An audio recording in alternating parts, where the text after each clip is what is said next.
Things I do for my YouTube channel. 8 freaking pages all the way full of information, and half of it will probably get cut out because I'll start ranting on about other stuff. Yay. Hello, today we're going to talk about Vietnam, pretty much just the war in Vietnam. Before we get started, you guys go down there, please like and subscribe, ring the notification bell, and that's going to do it. So the story starts in September of 1940 when Japan invaded Vietnam, easily taking it so they can stop the French from transporting goods like guns and ammo and other supplies through Vietnam to get to France. Then after it was taken over, the Viet Minh, or the League for Independence of Vietnam, was formed, which was pretty much just their form of communism, which, if you don't know already, I absolutely hate communism, and I have a cat right behind me named Mother Russia, which she was already named that before I got her. I'll let you go ahead, go play. Following Japan's defeat in World War II, Japan withdrew their forces from Vietnam, leaving the French-educated Emperor Bo Dai in control. Seeking an opportunity to seize control, Ho's Viet Minh forces immediately rose up, taking over the northern city of Hanoi and declaring it a Democratic Republic of Vietnam, also known as the DRV, with Ho as president. Then France, seeking to regain control of the region, they backed Emperor Bo up and set up the state of Vietnam in July of 1949. With the city of Saigon and its capital, both sides wanted the same thing, which was just a unified Vietnam. But while Ho and his supporters wanted a nation modeled after the communist countries, Bo and many others wanted Vietnam with close economic and cultural ties to the west of Europe. The Vietnam War and active U.S. involvement in the war began in 1954, though ongoing conflict in the region had stretched back several decades. After Ho's communist forces took over power in North the armed conflict between northern and southern armies continued until the northern Viet Minh's devised victory of the Battle of Dien Bien Phu in May of 1954. The French lost at the battle and ended almost a century of French colonial rule in Indonesia. Sorry about that. The subsequent treaty was signed in July of 1954 at the Geneva Conference. It split Vietnam along the latitude known as the 17th parallel, which was just 17 degrees to the north, with Ho in control of the north and Bo in the south. The treaty was also called for nationwide elections for reunification to be held in 1956.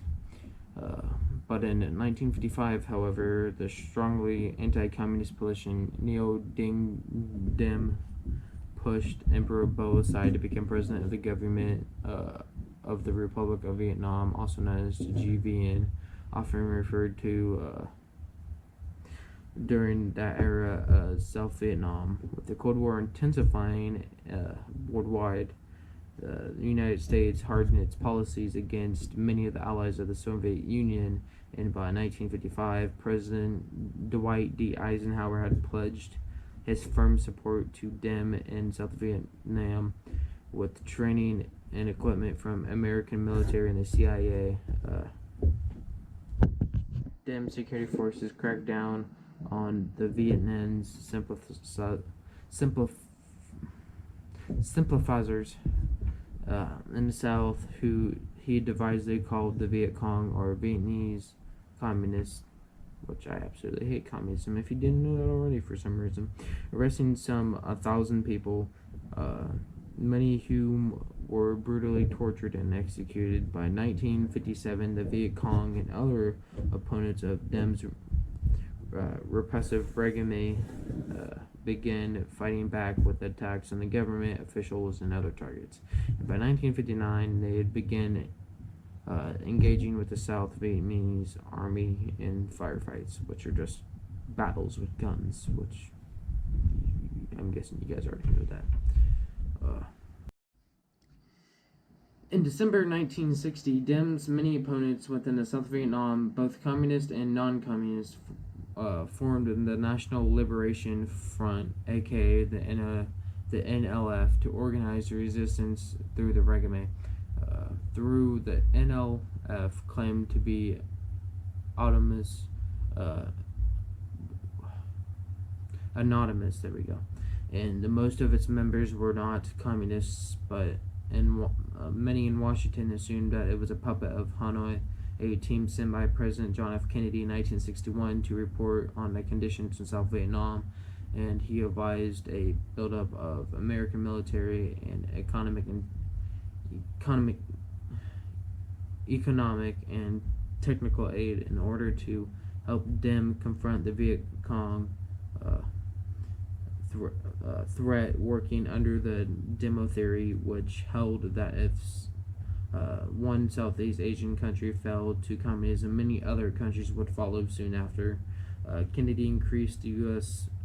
Military aid through he stopped short of committing to large-scale military intervention, but by 1962, U.S. military presence in South Vietnam had reached to some 9,000 to 10,000 troops. He compared with fewer than 800 during the 1950s. The ensuing political instability in South Vietnam persuaded Kennedy's successor, Lyndon B. Johnson, and the Secretary of Defense, Robert McNamara, to further increase U.S. military economic support. In August of 1964, after the DRV torpedo boats attacked two U.S. destroyers in the Gulf of Tonkin, Johnson ordered the retaliatory bombing of military targets in North Vietnam. Congress soon passed the Gulf of Tonkin Resolution, which gave Johnson broad war-making powers, and the U.S. planes began regular bombing raids, codenamed Operation Rolling Thunder, the following year. Something tells me that every country was just really trigger happy after World War II. But anyway, the bombing was not limited to Vietnam.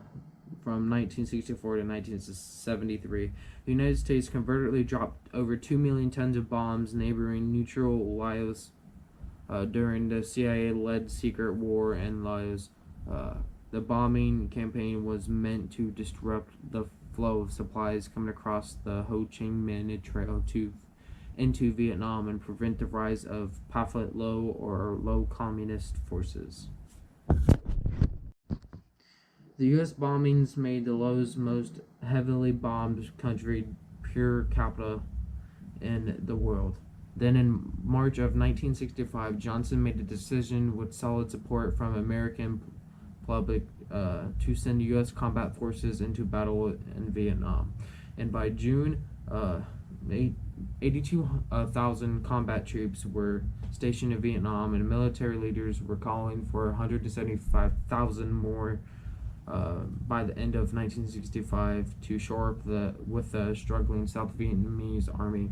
Despite the concerns of some of his advisors about this escalation and about the entire war effort amid growing an anti-war movement, Johnson authorized the immediate dispatch of 100,000 troops at the end of July of 1965 and another 100,000 in 1966. In addition to the United States, South Korea, Thailand, Australia, and New Zealand also committed troops to fight in South Vietnam, in contrast to the air attacks on North Vietnam.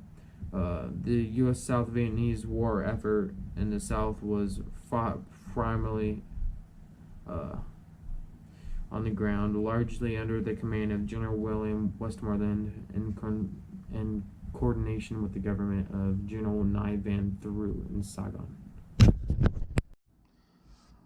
Westmoreland pursued a policy of attraction, aiming to kill as many enemy troops as possible rather than trying to secure territory. By 1966, large areas of South Vietnam had been designated as fire-free zones, from which all innocent civilians were supposed to be evacuated, and only enemy remained in those areas. Heavy bombing by B-52 aircraft or shelling made these zones uninhabitable as refugees poured into camps and designated safe areas near Saigon and other cities. Even as the enemy body count at times exaggerated by the U.S., which that just means the entire time, and South Vietnamese authorities mounted steadily. DRV and the Viet Cong troops refused to stop fighting, encouraged by the fact that they could easily reoccupy the lost territory with manpower and supplies delivered from the Ho Chi Minh Trail through Cambodia and Laos. Additionally, supported by the fact that they could easily reoccupy the lost territory with manpower and supplies delivered via the Ho Chi Minh Trail through Cambodia and Laos. Additionally, supported by aid from China and the Soviet Union, North Vietnam strengthened its air defense. By November 1967, the number of American troops in Vietnam was approaching 500,000, and U.S. casualties had reached 15,058 killed and another 109,527 wounded. As the war stretched on, some soldiers came to mistrust in the government's reasons for keeping them there, as well as Washington's repeated claims that the war was being won. The later years of the war saw increased physical and psychological deterioration among soldiers, both volunteers and draftees, including drug use, post-traumatic stress disorder, also known as PTSD, and attacks against soldiers, and attacks against officers and non-commissioned officers. And then between July 1966 and December 1973, more than 503,000 U.S. military personnel deserted, and a robust anti-war movement among American forces spawned, with violent protests, killings, and mass incarcerations of personnel stationed in Vietnam, as well as within the United States. Bombarded by the horrific images of the war on their televisions, Americans on the home front turned against the war as well. In October of 1967, some 35,000 demonstrators staged a massive Vietnam War protest outside the Pentagon. Opponents of the war argued that civilians, not enemy soldiers, were the primary victims, and the United States was supporting a corrupt dictatorship in Saigon. By the end of 1967, Hanu's leader, communist, was growing impatient as well, and sought to strike a devised blow aimed at forcing the better supplied United States to give up hopes of success.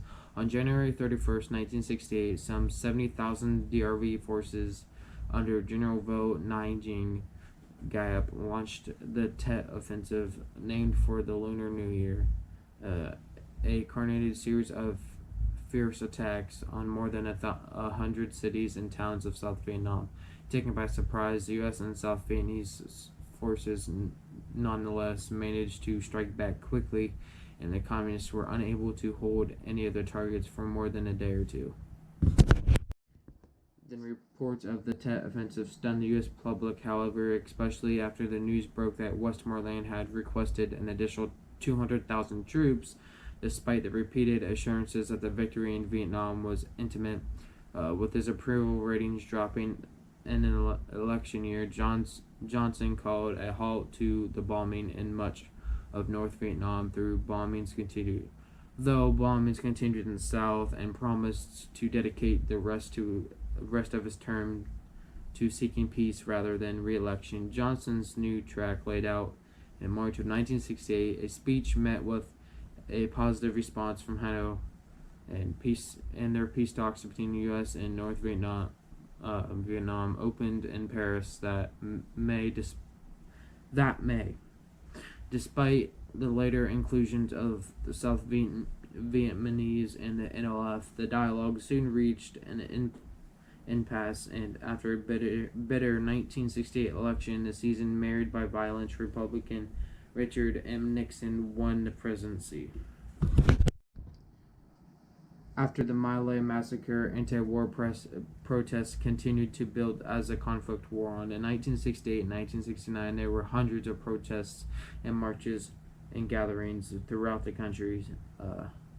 And then on November 15th of 1969, the largest anti-war demonstration in American history took place in Washington, D.C. as over 250,000 Americans gathered peacefully, calling for withdrawal of American troops from Vietnam.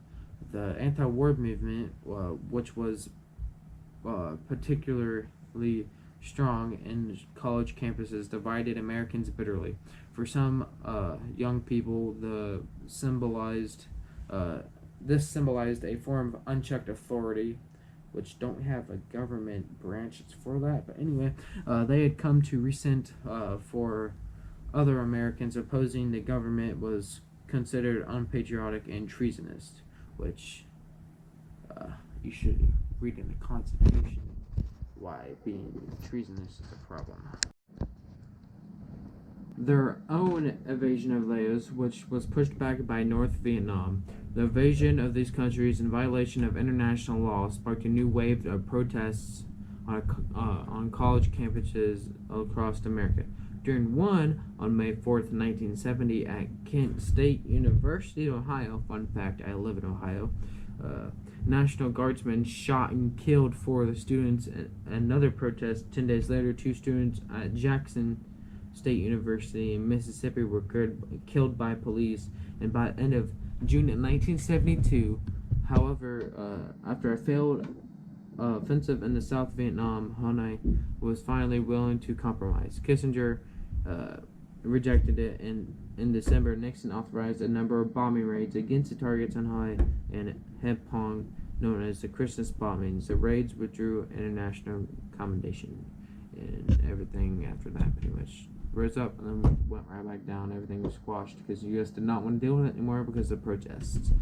Guys, I spent like 5 hours total on this. Spent a lot of time, went through 5 different websites, read part of a book, referred to a couple friends, watched a bunch of videos if I haven't already said that. I've been working on this for a day and a half now. Thank you to my friend Joey Lucas. He's one of my subscribers for giving me the Vietnam idea, my biggest video ever, the hardest video I've ever made. I don't know how it's going to turn out because I made so many mistakes. I had to stop filming so many times for different things. But once again, thank you to my really good friend Joey. He doesn't post history stuff on his TikTok, but if you guys would like to go follow him, please go follow him, show him some love. His TikTok is at JoeyBBallin53. He has 444 followers. Please go check him out.